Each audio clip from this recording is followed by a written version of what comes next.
¿Cuáles son las notas características del capitalismo hoy, en el siglo XXI? ¿Cuáles son, podríamos decir, desde el punto de vista de la teología del pueblo, los signos de los tiempos?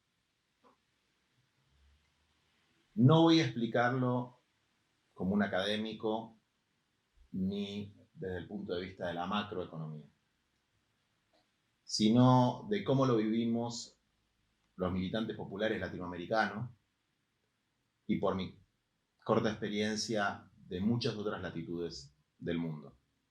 De las periferias que no están únicamente en los países dependientes, sino también en el llamado primer mundo, en Europa, en los Estados Unidos. Algunas notas que a mí me parecen esenciales. Es un momento raro de la historia en el que podemos estar comunicándonos de esta manera y seguramente un compañero joven muy pobre de África nos puede ver. Desde luego nuestras compañías y compañeros de los barrios populares en la Argentina nos van a ver. Es decir, podés tener acceso a una tecnología que te permite prácticamente la telepatía, algo que era de ciencia ficción hace 50 años, pero no puedes tener tierra, techo y trabajo. Es decir, el mismo sistema que te ofrece una cantidad de artículos y mercancías de consumo inimaginables hace algunos años, te niega la posibilidad de tener un lugar donde dormir, te niega la posibilidad de tener una tierrita para producir, te niega la posibilidad de tener algo que en algún momento fue sinónimo de explotación y hoy parece casi un privilegio, que es un trabajo estable, con convenio colectivo, contrato colectivo, con beneficios sociales. Eso que era la aspiración más elemental del hijo de cualquier obrero en la década del 50, hoy, insisto, parece un privilegio para un pequeño grupo.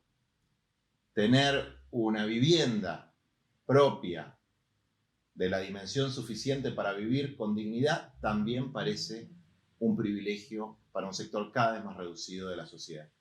Y ni que hablar poder vivir en contacto con la naturaleza produciendo alimentos. Casi imposible. Entonces, esta exclusión del sustento y el sustrato más elemental y más esencial de la vida que padecen miles de millones de seres humanos, mientras se ha democratizado de alguna manera el acceso a algunos bienes superficiales, creo que es una de las notas elementales del capitalismo de hoy. Desde luego, el incremento de la desigualdad, la devastación de la naturaleza, son otros aspectos que hay que estudiar en profundidad. Hay un economista del Banco Mundial, se llama Branco algo, ya me voy a acordar, Milanovic, algo así, que hizo, un especialista en desigualdad, que hizo un estudio hace un par de años en un libro que se llama Desigualdad Mundial, que decía que los momentos de igualación eran las grandes revoluciones sociales, las grandes guerras y las pandemias. Bueno, esta pandemia es la excepción a la regla de la historia universal de esa fuerza negativa de igualación, ¿no? Esas eran las fuerzas negativas que plantea Branco. Las fuerzas positivas, él habla, por ejemplo, de las luchas sindicales. Una fuerza de igualación positiva. Pero en esto de la pandemia es interesante porque no funcionó. Por lo menos en la Argentina, en algunos países que estuve viendo, el índice de Gini creció. Entonces, la desigualdad de este momento del capitalismo es a prueba de pandemias.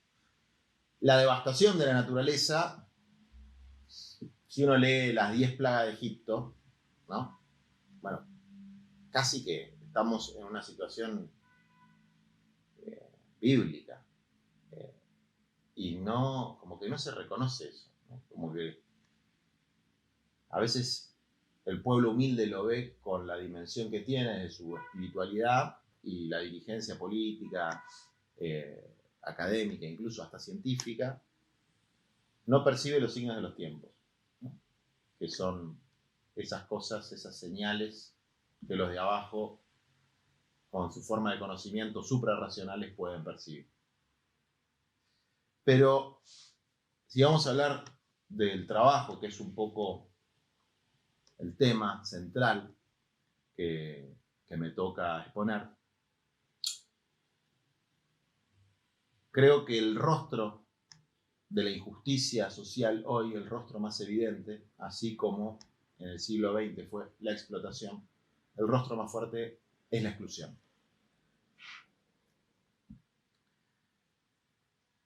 ¿Qué es la exclusión? La exclusión se produce cuando el sistema no te quiere abajo, te quiere afuera. La exclusión se produce, por ejemplo, cuando la migración del África a Europa hasta un punto es útil para determinados trabajos, determinadas labores, pero llega un punto que pasa a ser disfuncional. Es decir, cuando un sector de la clase trabajadora, su propia existencia es disfuncional al modo de producción. Esto también es una novedad. Es una novedad que lo que en algún momento el pensamiento marxista consideraba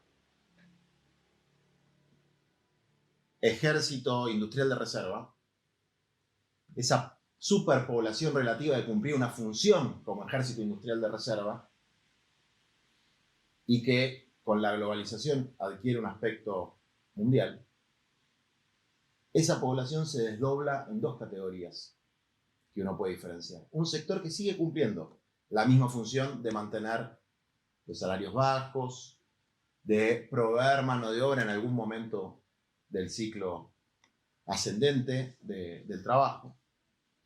Pero hay un sector creciente que se desacopla y deja de ser parte del ejército de reserva. Pasa a ser afuncional o incluso disfuncional. Esa disfuncionalidad, es decir, ser el descarte del sistema, ser algo que el sistema no quiere y que si pudiera aniquilar y exterminar, fácilmente lo haría, es la realidad que padecen miles de millones de hombres, mujeres, niños y ancianos en el mundo actual. El descarte, la exclusión. Frente al descarte y la exclusión, estos hombres y mujeres se fueron inventando sus propias estrategias de subsistencia. Se fueron inventando su propio trabajo en las periferias, en el reino del descarte. Los cartoneros, los recicladores son un ejemplo poético, si se quiere, de esta situación. Los descartados que viven del descarte de la sociedad de consumo. Los descartados y descartadas que hacen del descarte de los integrados una forma de existencia, una forma de vida. Y que de alguna manera disputan un pedacito muy marginal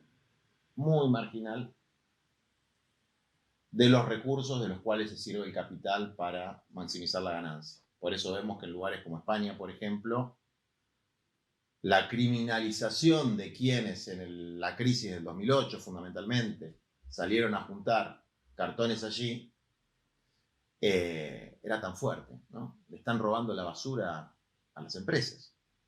Acá en la Argentina tuvimos algo parecido en el 2001-2002. Mauricio Macri decía, le están robando la basura a las empresas. Pero si uno ve a todo el sector,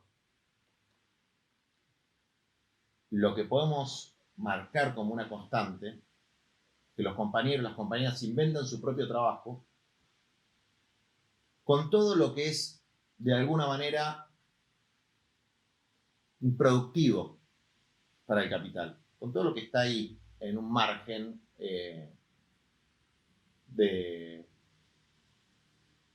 borroso, en un intersticio borroso de funcionalidad para el capital. Entonces, la recuperación de una fábrica quebrada, la recuperación de la basura, la recuperación del espacio público como espacio productivo, los vendedores ambulantes, los panteros, que también son perseguidos en España, incluso en alcaldías donde hay compañeros de los sectores de izquierda progresistas gobernando.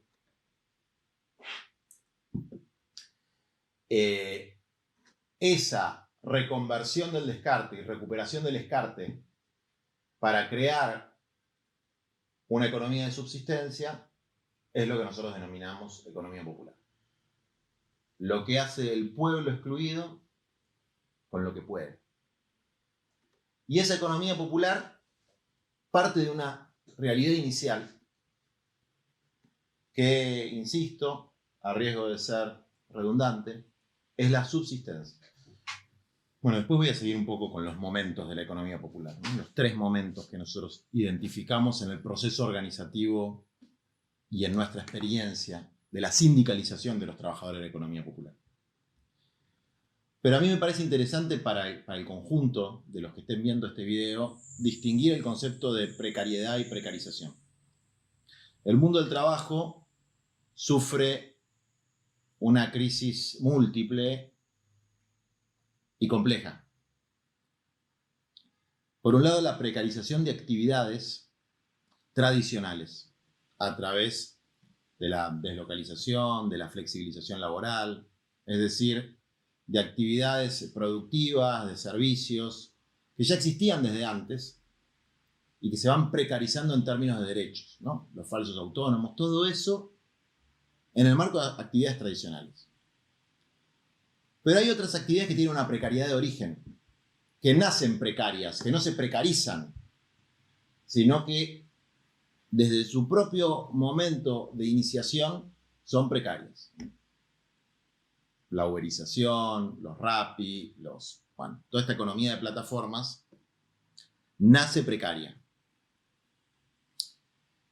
Y esta diferenciación es importante porque no vamos a resolver los problemas de la nueva precariedad con las herramientas de los sectores que aún teniendo amparo sindical se han ido precarizando. Hay que comprender la diferencia de origen de los problemas para construir las herramientas para superarlos. Y entre estas actividades que nacen de la precariedad, también hay que distinguir las que constituyen una estrategia de resistencia, de subsistencia frente al descarte, y las que son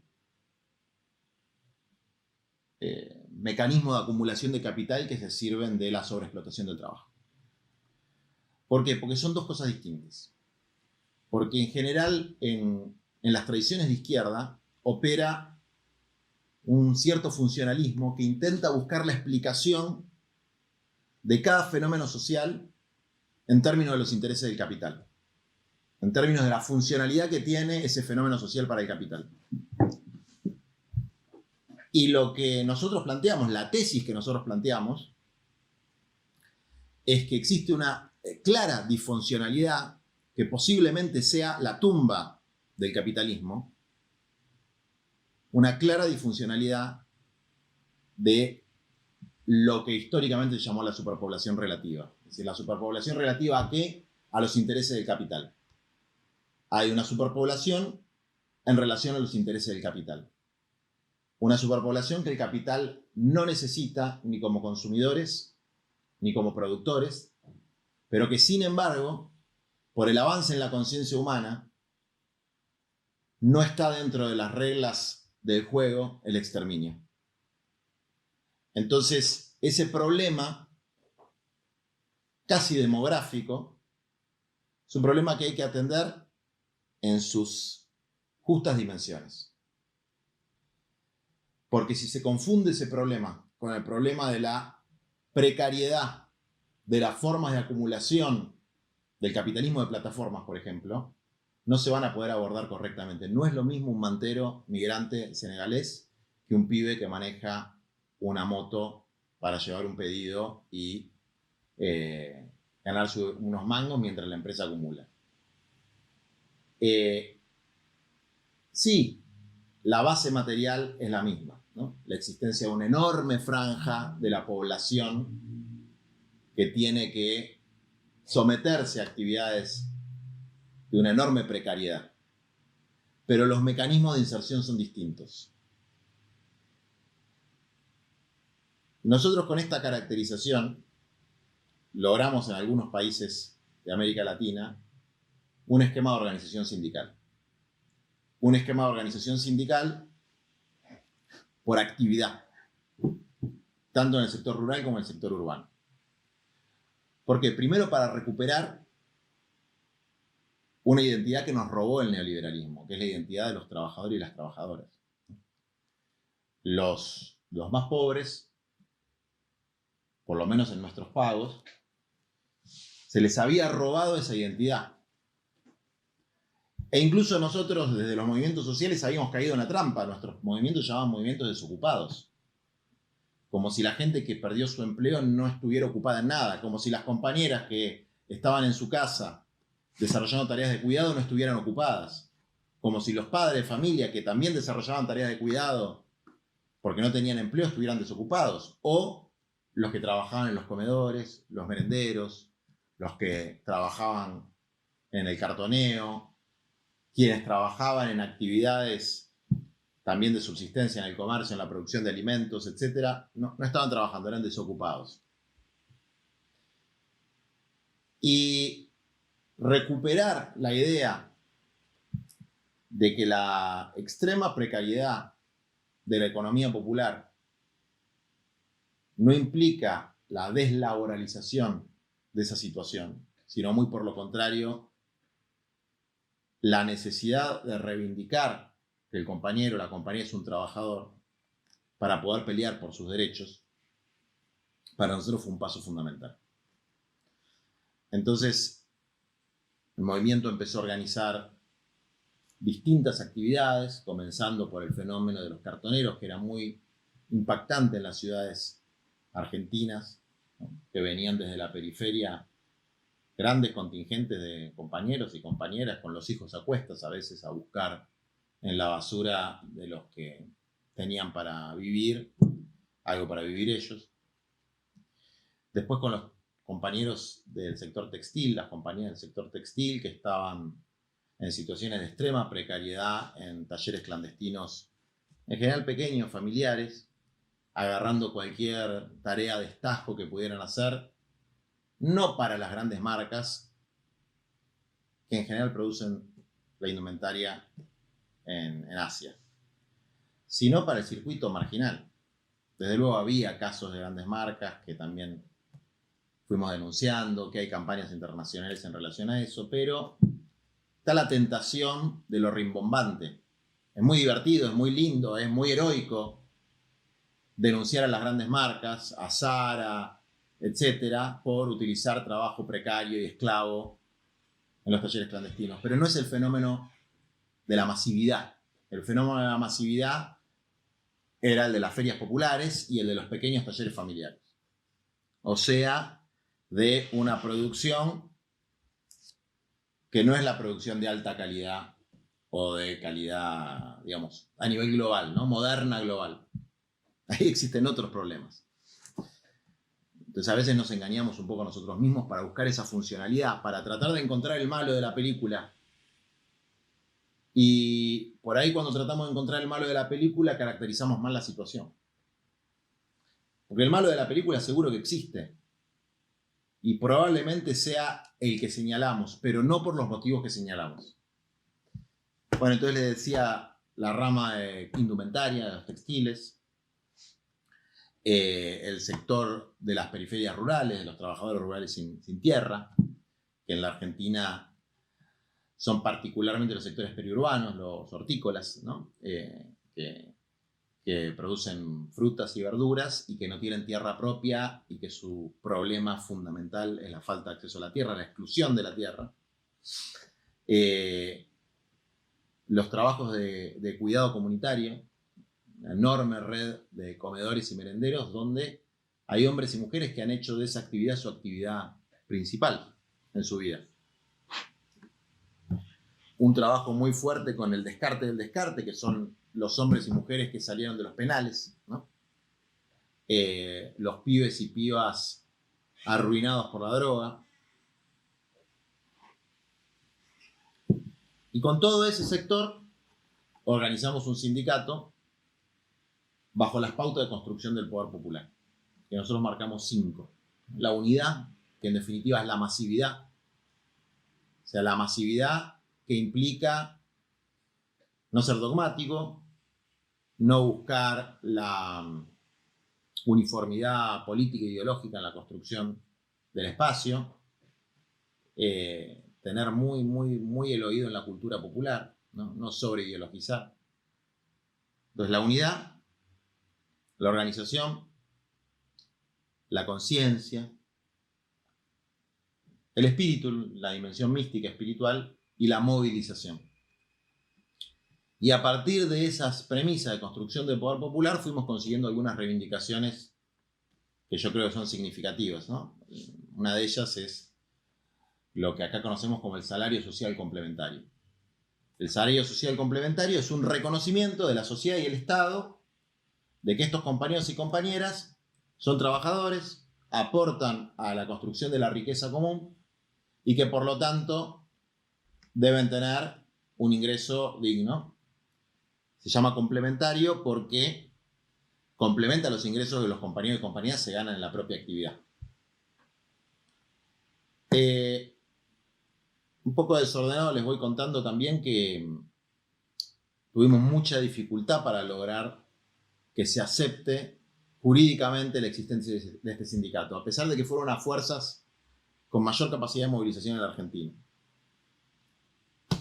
Y había también una discusión en el mundo sindical, absolutamente legítima, sobre si la sindicalización de este sector no implicaba aceptar la precariedad, institucionalizar la precariedad, institucionalizar la informalidad. Y nuestro argumento fundamental es que los sindicatos nacieron de un sector que en un momento fue informal por sus propios problemas, o si se quiere, por su propia realidad, ¿no? Antes de que exista el convenio colectivo, los contratos individuales de trabajo eran absolutamente informales. Y en ese camino, para salir de la situación de precariedad, nosotros encontramos 3 momentos, ¿no? Un primer momento que es de subsistencia, que es el compañero o la compañera que va con su familia a ganarse el peso, el mango, como puede, en cualquier actividad donde encuentra espacio, en el comercio popular, en el reciclado, en lo que sea. Y en ese momento, la lucha por la subsistencia tiene poco de solidario y tiene poco de social. Por eso no nos gusta la idea de economía solidaria, ¿no? Eso sí es edulcorar una realidad terrible. En ese primer momento, en esa primera fase de subsistencia, si no hay una intervención militante, no se transforma en una fase de resistencia a través de la organización. Es decir, si no hay una intervención militante de compañeros y compañeras, que pueden ser de los propios sectores de economía popular, pero tienen que tener una motivación político-sindical, sin esa intervención, nada se organiza espontáneamente. No hay una espontaneidad de la organización, por lo menos del sector de la economía popular. No la hemos visto. La organización se produce con la intervención militante. Y yo veo que en muchos países de América Latina esa intervención militante falta. La militancia está con otras tareas, si se quiere. Y este enorme sector queda en esta fase de subsistencia donde el que gana es el más fuerte. Y en general el más fuerte tiene el respaldo de la narcocriminalidad. Entonces, los sectores de economía popular en muchos países de América Latina están muy mediados por la narcocriminalidad o por el clientelismo político. Entonces, romper esas cadenas de poder que sobre las estrategias de subsistencia de los compañeros van armando negocios lumpen capitalistas y oprimiendo a los ya excluidos, tiene que haber una intervención militante. Esa intervención militante tiene que ver con la organización comunitaria de la economía popular y con la resistencia frente a la realidad del descarte. Entonces hay un segundo momento, ¿no? El momento de la resistencia consciente o semiconsciente de los compañeros que dicen: esto no es lo que queremos para nuestra vida y para nuestros hijos. Queremos organizarnos primero para defender nuestro derecho al trabajo, que muchas veces es amenazado por la propia policía, caso de vendedores ambulantes, recicladores, por la fuerza del Estado. El mismo Estado que les niega la posibilidad de trabajar reprime a los que buscan ganarse el pan trabajando, ¿no? Es una cosa loca, pero pasa eso. Y los reprime a veces con mayor sistematicidad que a la criminalidad. Es también evidente, digamos, ¿no? En Argentina hay mayor represión a los vendedores ambulantes que a los narcotraficantes. Y entonces en este paso de organización para defender el derecho al trabajo, para acceder a otros derechos, ahí se produce el salto de la subsistencia a la resistencia. Y eso requiere, insisto, una intervención militante que sea lo más metódica y sistemática posible. Y después, en la economía popular, que tiene como característica fundamental que no hay una contraparte capitalista, no hay una contraparte empresaria. Puede haber jerarquización dentro de la economía popular, pero no hay un capitalista que esté organizando la jornada de trabajo, que esté organizando o que sea propietario de los medios de producción. También puede ser una perspectiva para el futuro, ¿no? La famosa prefiguración. Cuando hay economía popular organizada, se organiza comunitariamente, se consiguen reivindicaciones, se consigue que el Estado subsidie, esa palabra tan maldita en América Latina, parece que fuera un pecado subsidiar a los pobres y estuviera bien subsidiar a las empresas, que el Estado subsidie las actividades para que la gente tenga un ingreso digno. Cuando se den esas características, ahí sí recién se puede dar un fenómeno de solidaridad y comunidad muy hermoso,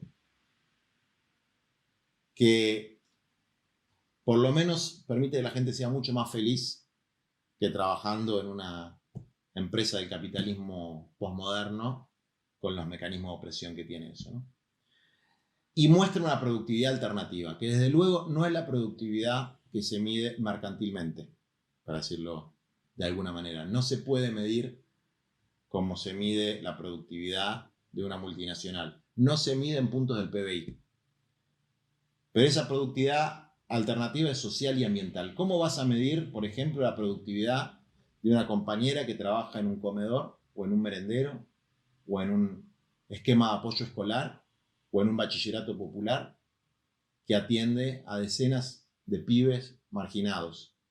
Eso no aparece en ninguna estadística.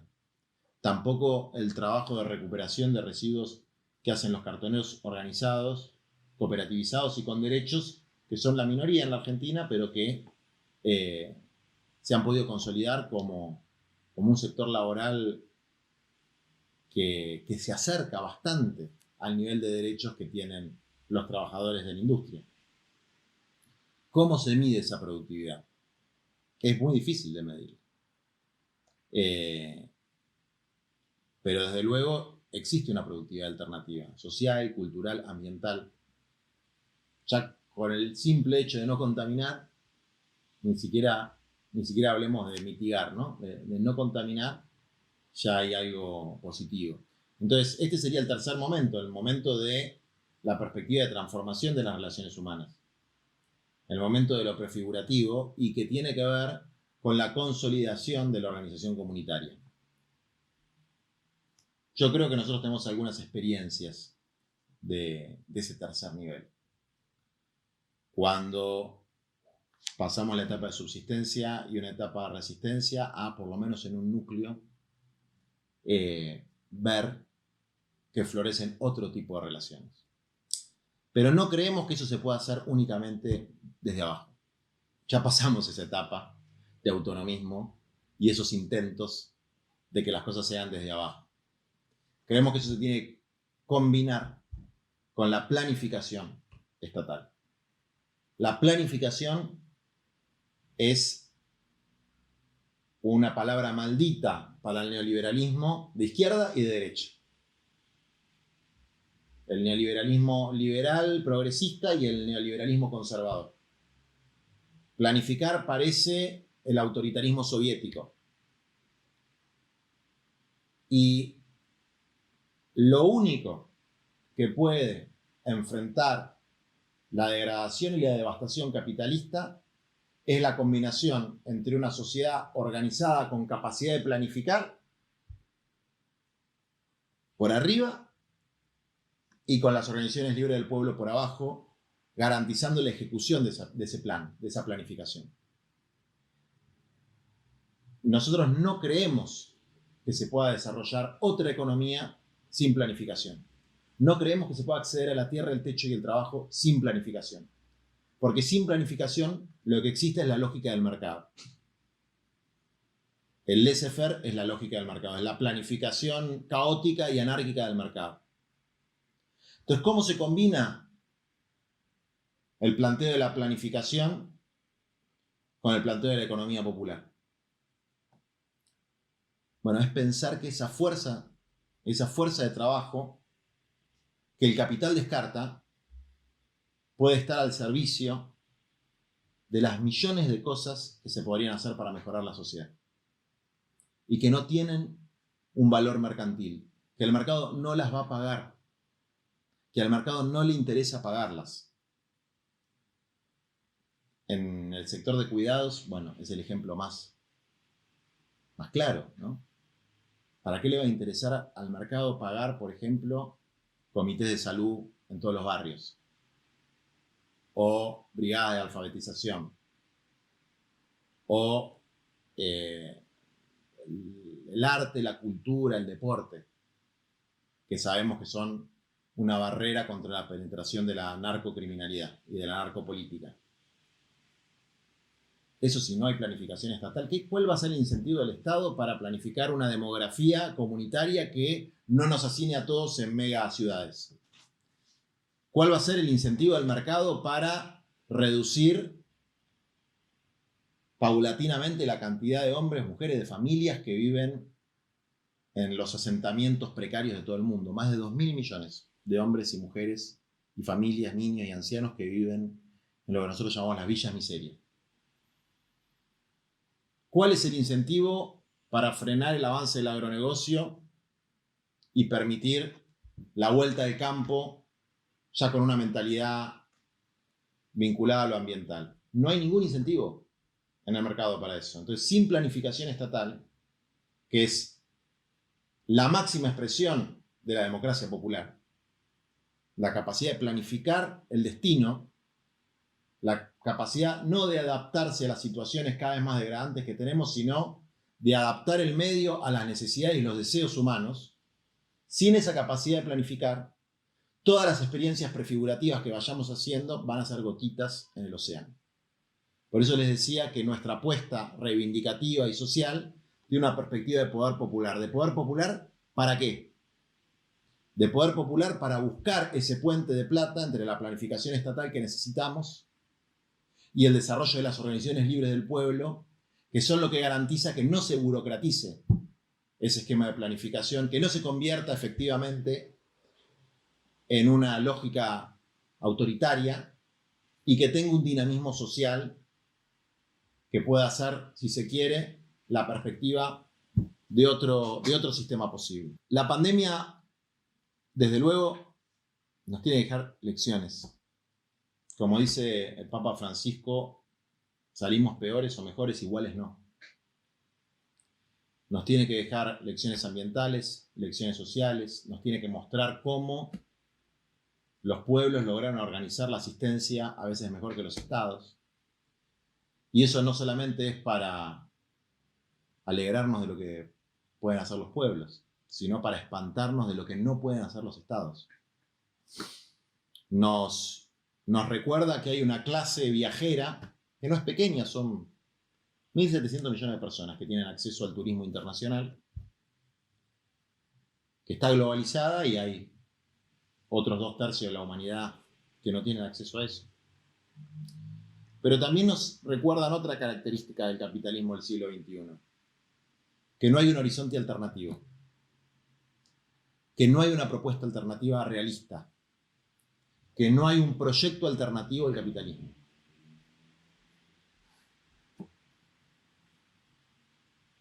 Fíjense cómo han ablandado la perspectiva revolucionaria, que tiene que venir un papa a marcar un norte revolucionario, algo insospechable hace 30, 40 años, a decir que el sistema está mal de raíz y hay que transformarlo de raíz. Entonces, para finalizar, quería plantear que muchos de nosotros creemos que el sector, el sujeto social de esa transformación no es la militancia política, sino los descamisados del siglo XXI. Este sector que en el primer mundo fundamentalmente está constituido por los migrantes, aunque cada vez más por los hijos y hijas de los países europeos, de los norteamericanos tradicionales, bueno, por los negros, ¿no? Y las negras, y en nuestros países por los sectores de lo que llaman la pobreza estructural, que de ahí van a venir las grandes transformaciones. Entonces nunca está de más aportar la energía militante a ayudar en ese pasito que va de la subsistencia a la resistencia, sin perder esa perspectiva más amplia, que es lograr recuperar los estados a través de la lucha político-institucional, para por lo menos avanzar un poquito hacia un esquema de planificación que combine esa capacidad de pensar y de proyectar que tiene un gobierno popular y un Estado popular, con esa capacidad de hacer en la vida cotidiana que tiene el pueblo organizado.